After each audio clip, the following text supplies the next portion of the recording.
Hello বন্ধুরা, রবি 10 minute স্কুলের পক্ষ থেকে তোমাদের সবাইকে স্বাগত। আশা করি তোমরা সবাই অনেক ভালো আছো। আজকে আমরা পড়ব মুনাফা সম্পর্কে। আমি আনিকা মাহজাবিন। তাহলে চলো মুনাফার এই ক্লাসটি শুরু করা যাক। প্রথমে আমরা দেখি মুনাফা শব্দের অর্থটা কি আসলে বলো তো। মুনাফা শব্দের আসলে অর্থ হচ্ছে লাভ। এখন লাভটা আমরা কিভাবে করি, এটা একটা প্রশ্ন। তাহলে দেখি একটি উদাহরণ দিয়ে দেখাই তোমাদেরকে। উদাহরণটা আমি দিব একটি ঘড়ির। মনে করো এই ঘড়িটি ক্রয় মূল্য হচ্ছে 500 টাকা, মানে তুমি এই ঘড়িটি যে কোনো কারো কাছ থেকে কিনলে 500 টাকায়। সেটা তোমার বন্ধু হতে পারে বা যে কোনো দোকান হতে পারে।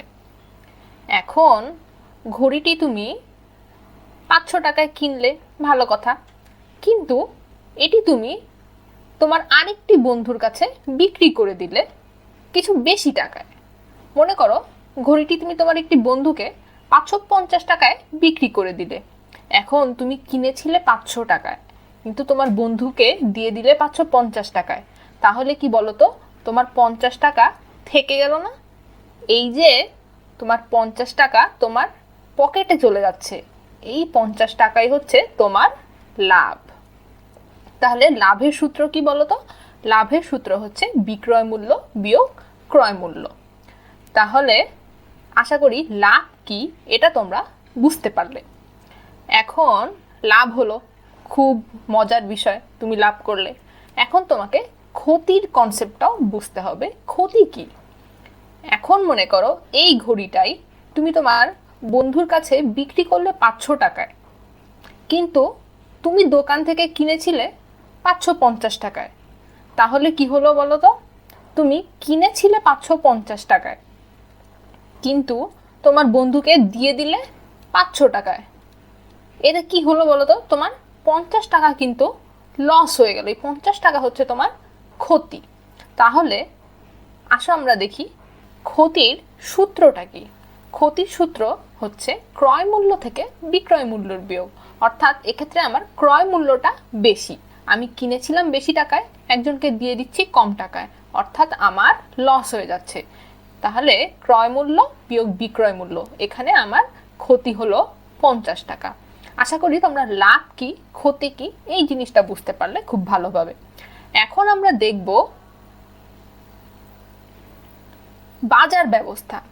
বাজার ব্যবস্থায় এই লাভ আর ক্ষতির বিষয়গুলো তোমার কি কাজে লাগবে, কেন আমার লাভ ক্ষতি জানতে হবে। আসলে আমাদের যে বাজার ব্যবস্থা, এখানে প্রতিনিয়ত প্রতি ধাপে এই লাভ ক্ষতি মুনাফা বিনিয়োগ এই জিনিসগুলো প্রয়োজন হয়। এখন এই লাভ ক্ষতি মুনাফা বিনিয়োগ বাজার ব্যবস্থায় কিভাবে প্রয়োজন হয়? মনে করো আমরা শুধু কি দেখি, আমরা বাজারে যাই, একটা ট্রলি নেই এবং বিভিন্ন রকম জিনিস কিনে নিয়ে বাসায় চলে আসি, তাই না?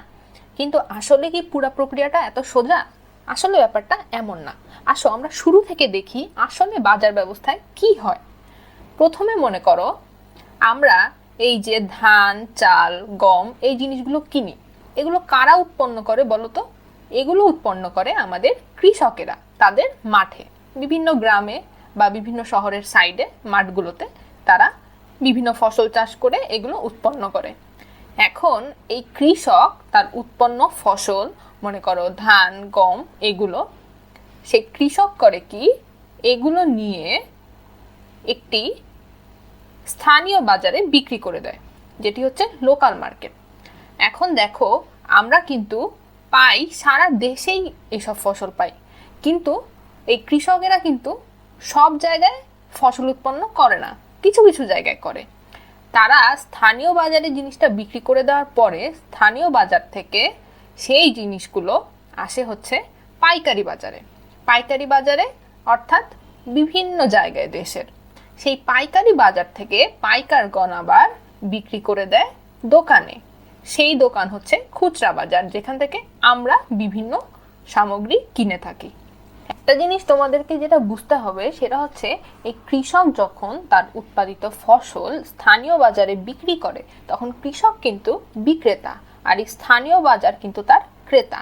আর এই কৃষক যখন বিক্রি করছে তার এত কষ্টের ফসল, সে নিশ্চয়ই একটু লাভে বিক্রি করে। এই যে লাভটা, এটাই কিন্তু কৃষকের মুনাফা। আবার স্থানীয় বাজার থেকে এই ফসলগুলো যখন দেশের বিভিন্ন জায়গায় পাইকারগণ কিনে নেয়, তখন এই স্থানীয় বাজার কিন্তু তার বিক্রেতা আর এই পাইকারি বাজার হচ্ছে তার ক্রেতা, এবং এই স্থানীয় বাজারও কিন্তু কিছু লাভেই এই পাইকারগণের কাছে বিক্রি করে। এই পাইকারগণ আবার সেগুলো আমাদের আশেপাশের যে দোকান খুচরা বাজার সেখানে বিক্রি করে। সেই ক্ষেত্রে এই পাইকারি বাজার হচ্ছে বিক্রেতা এবং এই খুচরা বাজার হচ্ছে ক্রেতা। আর একদম সব শেষে এই খুচরা বাজার হচ্ছে আমাদের কাছে এই জিনিসগুলো বিক্রি করে দেয়। সেই ক্ষেত্রে খুচরা বাজার হচ্ছে আমাদের বিক্রেতা আর আমরা হচ্ছে তাদের ক্রেতা। তো আশা করি তোমরা এই বাজার ব্যবস্থায় কিভাবে মুনাফাটা প্রতি ধাপে কাজে লাগছে এই জিনিসগুলো বুঝতে পারবে। আর অঙ্ক করতে গেলে পাইকারি বাজার, খুচরা বাজার, ক্রেতা, বিক্রেতা এই ওয়ার্ডগুলো তোমরা অনেক বেশি পাবে। সেজন্য এই কনসেপ্টটা ক্লিয়ার থাকা তোমাদের জন্য অনেক দরকার, যে কোথা থেকে কোথায় এই বাজারগুলো পরিচালনা হয়, কিভাবে কাজগুলো করে এবং এর সাথে মুনাফার আমার সম্পর্কটা কোথায়। তো আশা করি এই জিনিসটা তোমরা কিছুটা ধারণা পেয়েছো। এখন আমরা চলো লাভ ক্ষতি সম্পর্কে আরেকটু আলোচনা করি। দেখো, আমাদের এই যে শেয়ার বাজার, ব্যাংক, এসব ক্ষেত্রেও কিন্তু লাভ ক্ষতি, মুনাফা, বিনিয়োগ এই জিনিসগুলোর প্রয়োজন হয়। কারণ মনে করো তুমি ব্যাংকে তোমার কিছু টাকা রাখলে কয়েক বছরের জন্য, ব্যাংক সেই টাকাগুলো বিভিন্ন খাতেই বিনিয়োগ করে এবং সেখান থেকে কিছু লাভ হয়, সেই লাভগুলো তোমাকে সুদ হিসেবে দিয়ে দেয়। এখন দেখো, আমাদের লাভ ক্ষতির ক্ষেত্রে আমরা আরেকটি উদাহরণ দেখি। যেমন মনে করো আমি বাজার থেকে কিছু জিনিস কিনলাম। এখন আমার বাজার, মনে করো এই দোকানটা, এই দোকান থেকে আমরা শসা কিনলাম। এখন দেখো, এই শসা আমার কাছে বিক্রি করা হলো 30 টাকা কেজিতে। তাহলে দেখো, এই 30 টাকা পার কেজি হচ্ছে দোকানদারের বিক্রয় মূল্য। এখন যে দোকানদার, ঠিক আছে, সে বা দোকান চালক মনে করো, সে এই শসা বিক্রি করছে 30 টাকা পার কেজিতে, কিন্তু সে কি পাইকারগণের থেকে এই টাকা দিয়ে কিনেছিল জিনিসটা? না, যে কোনো দ্রব্যেরই পাইকারি মূল্য সাধারণত অনেক কম হয়। তাহলে দেখো, তার ক্রয় মূল্য ধরা যায় 25 টাকা পার কেজি। এই 25 টাকা পার কেজি কিন্তু পুরাটা তার পাইকারি মূল্য না। এর মধ্যে থাকতে পারে, দেখো, এর মধ্যে থাকতে পারে এই জিনিসের পাইকারি মূল্য, তারপর সে যে যাচ্ছে ওই পাইকারি দোকান থেকে কিনে নিয়ে তার দোকানে আসছে সেই খরচ, প্লাস তার হচ্ছে দোকান ভাড়া। মনে করো এটা যদি 15 টাকা হয়, এগুলো 5 করে আমার মোট হবে হচ্ছে 25 টাকা, এবং বাকি যে 5 টাকা থেকে যাচ্ছে সেই 5 টাকা হচ্ছে তার লাভ বা মুনাফা। তাহলে এই যে টাকাগুলো সে খরচ করছে, এটা হচ্ছে তার বিনিয়োগ করে টাকাগুলো খরচ করে আবার যখন সে একটু বেশি মূল্যে আমার কাছে বিক্রয় করছে, তখন তার লাভ হচ্ছে বা মুনাফা হচ্ছে। এখন দেখো, এটা আমরা লাভ বুঝলাম, কিন্তু তার ক্ষতি কখন হবে বলতে পারো? তার ক্ষতি হবে হচ্ছে যখন মনে করো এই ফলগুলো নষ্ট হয়ে যাবে। মনে করো এই শসাটা নষ্ট ছিল। নষ্ট শসা কি তুমি 30 টাকা পার কেজিতে কিনবে বলো? নষ্ট শসা সে কখনোই 30 টাকা পার কেজিতে বিক্রি করতে পারবে না আমাদের কাছে। তখন হয়তো দেখো, তখন তার দোকান চালানোর জন্যই হোক আর যে কারণেই হোক, এই শসা 10 টাকা পার কেজিতে আমাদের কাছে বিক্রি করে দেওয়া লাগতে পারে। তো এই সে যখন 25 টাকা পার কেজিতে কিনে 10 টাকা পার কেজিতে বিক্রি করছে, তো এতগুলো টাকা খরচ করে তার কিন্তু ক্ষতি হয়ে গেল, সে কোনো লাভ করতে পারলো না। এক্ষেত্রে তার ক্ষতি হবে ক্রয় মূল্য বিয়োগ বিক্রয় মূল্য। আশা করি তোমরা লাভ আর ক্ষতির ব্যাপারে একটা পরিষ্কার ধারণা পেলে। এখন আসো আমরা একটি অঙ্ক দেখি। দেখো, উদাহরণ 1 আমাদেরকে কি বলছে? উদাহরণ 1-এ বলছে একজন দোকানদার প্রতি হালি ডিম 25 টাকা করে ক্রয় করে প্রতি 2 হালি 56 টাকা দরে বিক্রি করলো। তার শতকরা লাভ কত হবে? এখন দেখো, প্রতি হালি ডিমের দাম 25 টাকা। আমরা দেখি তার ক্রয় মূল্য হচ্ছে 25 টাকা, আবার 2 হালি সে বিক্রি করে 56 টাকায়। এখন আমরা দেখি তো, তাহলে সে 2 হালি কিনেছে কত টাকায়? দেখো, 1 হালি ডিমের ক্রয় মূল্য যদি 25 টাকা হয়, তাহলে 2 হালি কত হবে বলো তো? 2 দিয়ে গুণ করলেই আমরা 2 হালি ডিমের মূল্য পেয়ে যাচ্ছি, সেটা হচ্ছে আমার 50 টাকা। এখন এখন দেখো সে বিক্রি করলো 56 টাকায়, কিন্তু কিনলো হচ্ছে 2 হালি ডিম 50 টাকায়। তাহলে কি হবে বলতে পারো? তাহলে অবশ্যই তার লাভ হবে, কারণ সে বেশিতে বিক্রি করেছে। তাহলে তার লাভ কত হচ্ছে আমরা দেখি। লাভ হচ্ছে 56 বিয়োগ 50 অর্থাৎ 6 টাকা।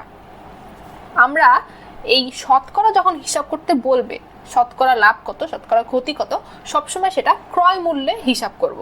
যেমন ক্রয় মূল্য এত টাকা, ক্রয় মূল্যে তার লাভ এত, অতএব এত টাকা ক্রয় মূল্যে তার লাভ কত, এভাবে।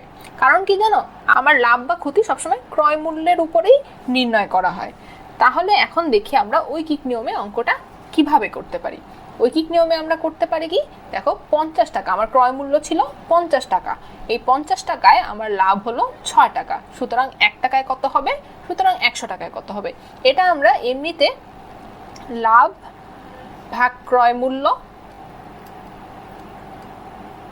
গুণ 100 এই সূত্রে বসিয়েও করতে পারি, ঐকিক নিয়মেও করতে পারি। তোমার যেভাবে সুবিধা হয় সেভাবেই তুমি অঙ্কটা করতে পারবে। তাহলে আর এই হিসাবটা তুমি চাইলে ক্যালকুলেটারেও করতে পারো।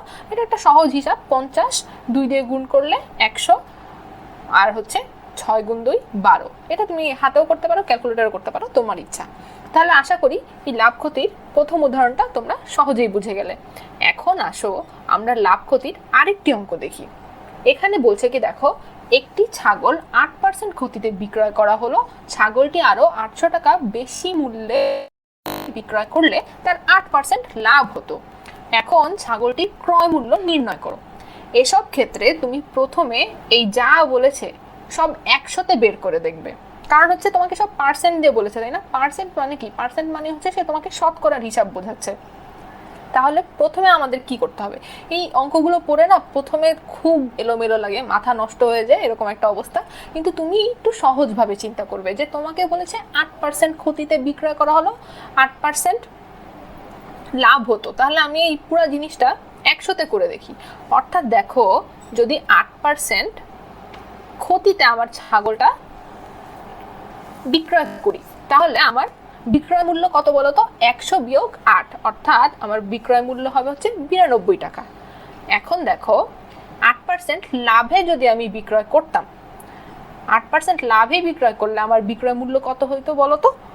8% লাভে হইতো 108 টাকা। তাহলে দেখো বিক্রয় মূল্য আমার 8% লাভে করলে কত বেশি হতো বলো তো?